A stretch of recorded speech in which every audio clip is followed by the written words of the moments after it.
Hello, everyone, and welcome to Leadership and Innovation Unlocked with Inclusive Collective.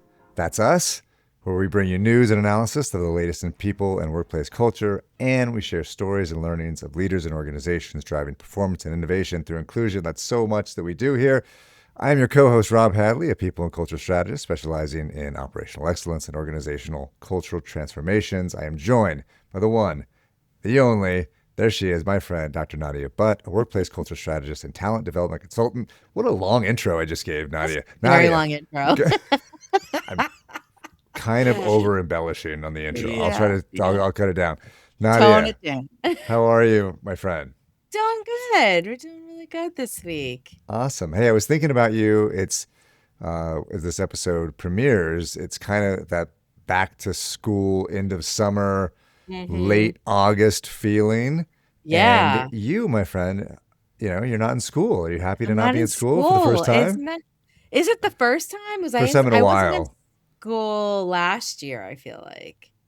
But yeah, it's a always good. kind of it's I'm always like lingering. doing something. Yeah, it is lingering. No, it's wild. I mean, how's your son taking it? Because we gotta go back to school. Well, he's already in. They've already started at this point. Little bit. It's late Hectic. August. They're away. But Yeah. I did want to tell you that Juliana, my lovely spouse, I did want to tell you that she wants me to get a PhD, and I'm like, I love it. and And I I'm like, would I kind of rode strongly. shotgun. kind of rode shotgun through your PhD, and I didn't Yeah, enjoy it. you did. I I feel didn't like you should enjoy get an being honor. there. You didn't enjoy it, but you should receive an honorary doctorate because you were part of the whole journey. Yeah, can I get that? Yeah, why don't we do that? What does she want you to get a doctorate in? People analytics? Anything. Anything. She wants me I to. love She wants me to that. spend more time, I guess, away from the house, Oh, that's so studying. I funny. guess I don't know. I don't know. But anyway, so good. It's good to have you back all fall, Nadia. What do we have lined up Yeah. today? Really excited. All right, folks. I am so honored to welcome this week's guest. And this one is special because I get to work alongside her. Leah Parker-Moldover is the executive director of the MetroWest Nonprofit Network, where she works to strengthen nonprofit organizations across the MetroWest Massachusetts region. Leah is a nonprofit leader and a true community connector, someone who is passionate about helping mission-driven organizations build the relationships and the capacity they need to create lasting impact. I have the privilege of serving on the MWNN board, so I've seen her leadership up close, and I can tell you this conversation is going to be a really good one. Leah, welcome to Leadership and Innovation Unlocked. Thank you so much. It's such a treat to be here, and I appreciate that warm welcome. Leah, it's really nice to meet you. Thanks for joining us, and congratulations for being able to work with Nadia and make it through that experience. Rob's been there, done that. Yeah, we share a bond. But let's start with the basics for our listeners that may not know the MetroWest Nonprofit Network and what you actually do. I need a little bit of a primer myself. So what does the organization do? Why is an organization like this needed? What happens to nonprofits, especially smaller ones, when they don't have the resources like your network provides? Thank you. I feel like Nadia did such a great job of sort of capturing our mission and that we're here really to amplify impact. I think what that really looks like is we are an organization that builds sector effectiveness. So we are a little different than a lot of the nonprofits that people think of. We don't have the cute puppies that we're rescuing. We're not filling actual backpacks. But we're helping the people who are filling the backpacks. We're helping the organizations that are rescuing the adorable puppies. And it turns out that work is incredibly hard and more likely than not incredibly under-resourced. So when you have an organization like ours, we can provide some of the support that they don't have within their own organization. That's great. And do it very well in terms of the program and the network. And I'm just curious. So, I'm going to dive in because I feel like this landscape we're in is very unique and you have a unique vantage point. Yeah. So you're supporting organizations of all different sizes across, right, like an entire region, essentially. What are you seeing in that landscape right now? And maybe because it's so global, like it's so kind of Massachusetts oriented or New England oriented, like what's different in Massachusetts and New England versus maybe the rest of the country that you might be observing? I think one of the things that's a little unique to Massachusetts is we are better positioned with more nonprofits. When you look at a sort of per capita situation across the country, we have a higher density of nonprofits. We have a lot of cultural buy-in to the work in Massachusetts, which I think is really meaningful in supporting us through what everybody's seeing. This has been a hard stretch. Yeah. Resources are going down and demand is going up. And that's just like, it doesn't take a very complicated analysis to understand that that puts immense pressure on small, under-resourced nonprofits. When funding security disappears, when funding disappears, but more people need your support, these organizations are being pushed and pulled and strained. So we're lucky in Massachusetts that that's softened, but Massachusetts isn't magic. It's still happening. And just to follow up for that is the demand that you're referring to more of like the demand of people in need of whatever services are being provided by these nonprofits? Absolutely. I think there are waves just rolling through our country of people who already have the issues about needing SNAP benefits, all of these things. And operationally, our country is making more obstacles to accessing some of those services. And the safety net is really provided by nonprofits. So as it gets harder to secure the support that you need, or the support becomes limited, more people need those resources that nonprofits provide. Yeah, and are you seeing, so how, given that very turbulent environment, that everyone's facing, are you seeing how are folks navigating the environment right now? Yeah, and how has your role shifted to be able to meet that? I think it's really interesting to see, and it varies a little bit across organizational size. So I see some of the larger organizations going heavily into like freezes, no more spending on this, layoffs, some of those pieces. It's interesting that the smaller organizations I see leaning into their infrastructure. I think there's always been this range of nonprofits, and those small, lean organizations have a nimbleness and an ability. The downside is they're often structured on literal like willpower. So they're not adding staff members, they're adding hours. They're working harder, they're doing more. In a way that larger organizations just aren't set up for that sort of like, oh, we're just going to magic this into reality. If you're a small shop of 3 people, you can rally and make something happen. If you're 500 people, you have to have a lot of meetings before you can rally. Is that right? A lot of meetings. A lot of meetings. Do you think that that's like you talk to leaders of these nonprofit organizations, like is that what's really keeping them up at night, is like the resourcing, the lack of like maybe the lack of support or funding? Like what are those top like 3 things that leaders are just like, I'm not sleeping at night because of this? I think the funding is huge, and funding has always been huge. Sure. But it's huge on fire now, if that makes any sense. So it would have been on the top list, but now the volatility has just exploded. And it's an ecosystem. So take the MetroWest Nonprofit Network. We don't receive federal funding. We're a small regional organization. There are a zillion small regional organizations that do not receive federal funding. But we exist in this ecosystem where if Massachusetts lose funding, we do have some state funding. And then if our funders are receiving, in some cases, twice as many grant applications to help those organizations that have lost federal funding, then it's just become more difficult for us to secure our own sort of go-to reliable sources of support. Sure. So that's a big one.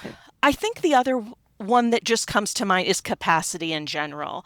And that is capacity for dealing with a situation that seems to be constantly in flux. I feel like that chaos is the new normal.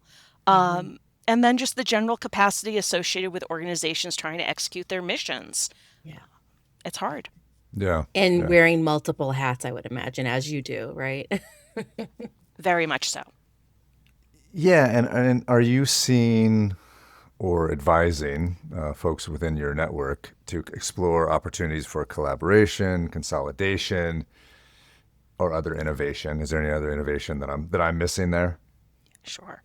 I mean, I think there's a real just truth that not every organization is necessarily going to make it through this coming stretch. It's just, there's always been operations that have to shut down and sunset for lots of reasons.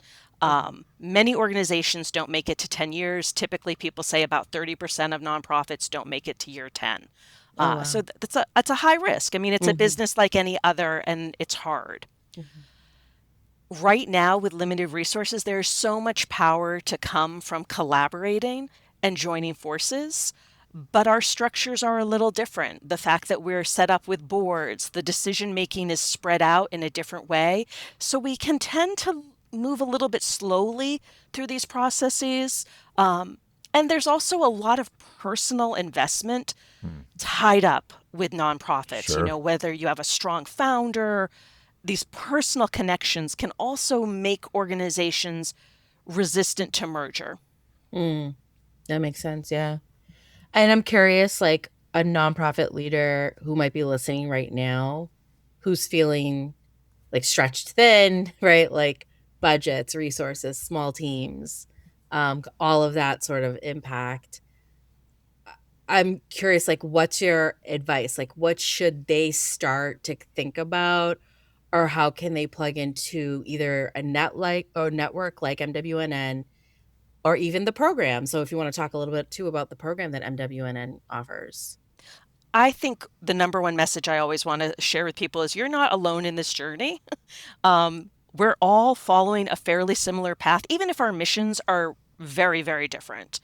But if you're struggling with board governance, I'll choose something, someone else has struggled with board governance. Like Sure. they just have. So you Yeah, might as well yeah. find a friend and work together through that. Or even better than a friend, an organization like ours. So we provide a lot of programming, whether it's lunch and learns, whether it's certificate programs. Budget workshop is one that fills every single time. There are so many people trying to learn budgeting. Find those organizations. If you're not in the greater Boston MetroWest area, there is another organization for you. There is a National Council of Nonprofits, so you can always go way big. You can go to your state organization. Look to your chambers of commerce for nonprofit affinity groups, and they are out there, and they'll provide support and just the companionship and camaraderie to make Yeah. it through. Yeah, because it's hard. It's hard out there in general, right? So to be able to collaborate and brainstorm and pick someone's brain, right, instead of working in isolation, I would imagine I it's mean, very it's beneficial. it's huge. Apologies. Like Yeah. so many of the organizations are small. So within our region, I think when we last did a survey, about 67% of the organizations interacting with us have 10 or fewer employees. Okay. Yeah, That is a very small team. that is. Many of them might have one full-time employee and a couple of people working part-time. It can be really lonely and overwhelming when you don't, like the large nonprofits have a legal department, they have a development office, they have a communications director. So Marketing. often, exactly. And I'm like, this is something we've chatted about before. I'm like, oh, well, today I'm a Canva expert. Right. Spoiler alert, friends, I am not a Canva expert, but I have self-taught myself. Yep. But I'll shift from that into a budget meeting, into, fiddling around with some banking paperwork to be able to open a CD for our organization. And it's that like shift, constantly changing out the hat that you're wearing. It's exhausting and it's lonely. So finding the other people navigating that it's just huge support.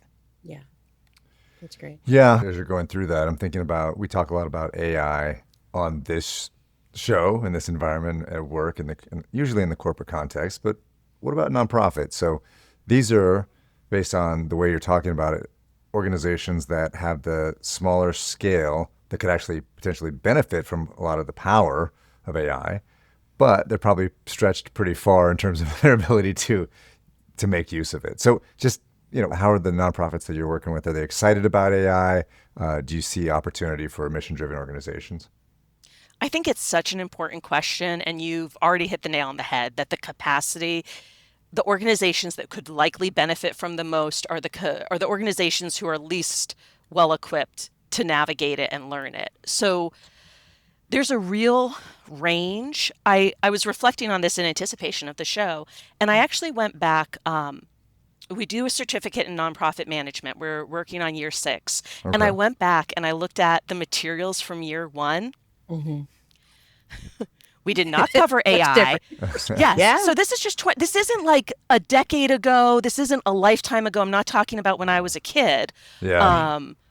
Just 6 years ago, we did not touch AI, and the only reference I could find was a paragraph that put it in quotes like artificial intelligence, AI. And I was like, oh my, like we have really transitioned from not even discussing it, acknowledging it, Yeah. to just really we're in the waters at the moment, and it's a little choppy at times. Um, Yeah. it's really evolved very quickly.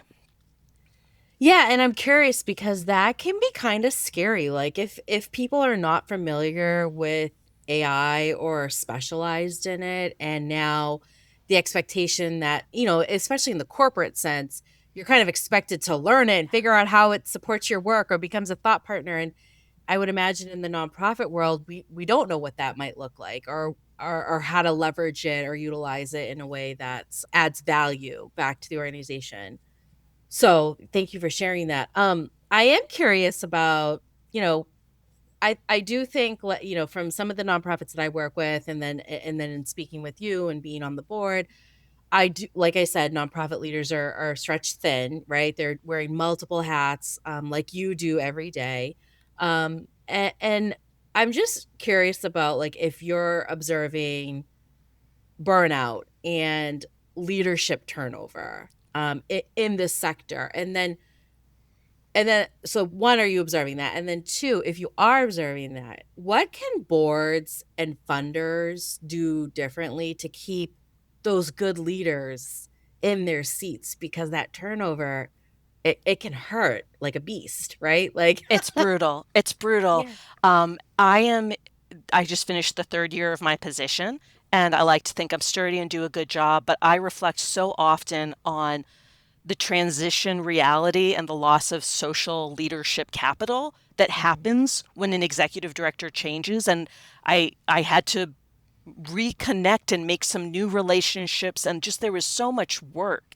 And so Yeah. when an organization has a leadership transition, even if you bring in the best and the brightest, there is inevitably time that needs to be spent in making those relationships that the organization depends on strong. Sure. So it's really wise to be thinking about how can we minimize turnover, how can we invest in our leaders and sustain them for their best.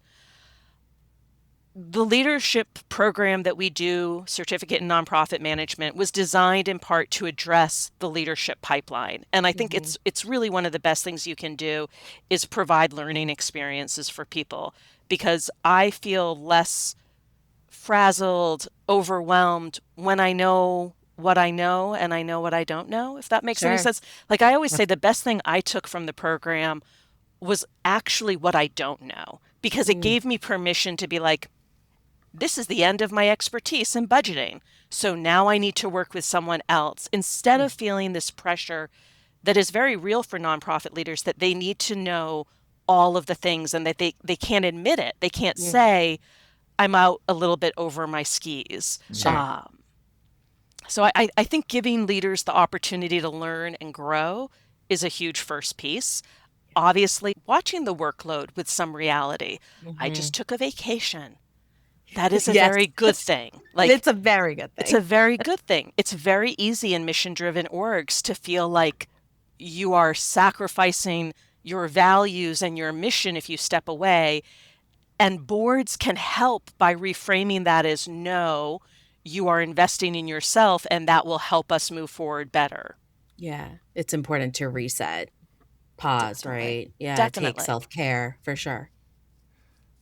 Yeah, Leah, I want to ask one final question. We do a little bit of data measurement talk around here as well, often. That's usually my fault.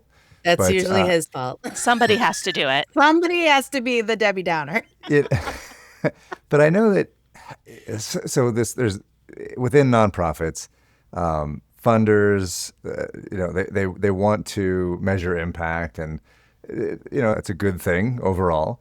But sometimes it's very hard to quantify. Sometimes it's hard to tell that story. We just talked about how thin folks are stretched. How do you coach organizations to tell their impact story in a way that satisfies funders without losing sight of the mission and the work that they're trying to do, and then at the same time when they're stretched very thin? I feel like I can just take this even more into the data, but data is so important. The number one thing I say is do not collect data you're not going to use. I think I see so many organizations having this little voice that says, I need data. So they're like, all right, I'll collect this data with so little intentionality, sometimes because they're stretched thin, because someone told them they needed to do it, but they didn't take the time to slow down enough to say, what data is useful? What data do we need? So they end up with these really just Excel spreadsheets, Google Forms, SurveyMonkey. They're just drifting off and no one has ever touched them. Right. So that's the They're not biggest waste value of time. added. No Right. value add. Yeah. It needs to be integrated. And I think I would say start small with what you can achieve. So think about the 5 questions or maybe the 2 questions that you need to know and ask them that. And ask in a way that's actually useful for you. Don't gather data that is just going to sit and never be touched. There are really powerful stories, and I like to, pair your story with some of those data points, but they're only valuable if I understand them, if I need them, and I can access them effectively. That's great. It's really great advice. Thank you for that. Well, Leah Parker-Moldover, I am so excited that you joined us this week. Thank you so much. I know a lot of people listening will benefit from this conversation. Thank you for joining us on Leadership and Innovation Unlocked this week. Thank you so much for having me. It was really a treat. Awesome. Stay with us, folks. We'll be right back for Converflections. All right, folks, welcome back. We just finished chatting with Leah Parker-Moldover. Rob, what a great conversation we had. I love the nonprofit landscape in general, right? Really good mission-oriented, mission-driven organizations. What stuck with you in our conversation with Leah? Well, it's a tough landscape, right? I think that, and I was just having this conversation the other day about the fact that when the need is highest, that's when the funds are lowest, right? So that demand and the capacity to be able to meet demand, that relationship is decoupled, right? And so I don't think people understand, right? And so if you're not in the industry on a day-to-day basis, we don't have a social safety net in this country, right? And so when there's huge federal cuts, they reverberate through the system, and you're just starting to see the effects of that. And if you put that with the fact that a lot of nonprofits really scaled up coming out of the pandemic because there was a ton of money just sloshing around the system. Yeah. And so now they're getting hit with this double whammy where they're starting to contract. And at the same time, the funding is contracting from the state and federal level and also from their donors. It's a mess. And I think it's really tough right now. That's at least, and I'm not even in the industry. That's what I'm hearing. Yeah. So yeah, what did you take away? So much, right? But one thing that I think really stuck with me was actually almost the resilience of leaders that do feel stretched thin right now, and the self-care, like she mentioned at the end, taking vacation was really important to her, and the self-care. And I think, we're called Leadership and Innovation Unlocked. So I feel to every nonprofit leader listening who does feel stretched thin, you're not alone, and you were never meant to be. And I think, if anything, find your network, find your group of people in your community doing this work, build the relationships. I think that's where resilience lives. And if you're in the greater Boston area, I think it's really important to reach out to the MetroWest Nonprofit Network and just understand and hear what they have to offer, because it really is a great support system and community of other nonprofit leaders that are going through very similar things, right? So Yeah. just really appreciate that conversation. Yeah, so important. Well said. Reach out to Nadia, right? Just Reach out to me. Just call Nadia. I'm on the board. You'll be fine. Yeah, she's on the board. All right. Thanks, Nadia. Leadership and Innovation Unlocked is a production of Inclusive Collective Media and edited by Ari Mathey. We'd love to hear from you. Send us your feedback at inclusivecollectivepodcast@gmail.com. You can find us on LinkedIn, YouTube, Instagram, Facebook. If you like what you heard, be sure to subscribe or follow. Usually there's like a plus or something like a heart in the upper right-hand corner of whatever you're on. Rate us wherever you get your podcasts and make sure to share us with your friends. Thanks again to our guest, Leah Parker-Moldover. Thanks again to my co-host, Nadia Butt. We'll see you all again in 2 weeks. Take care.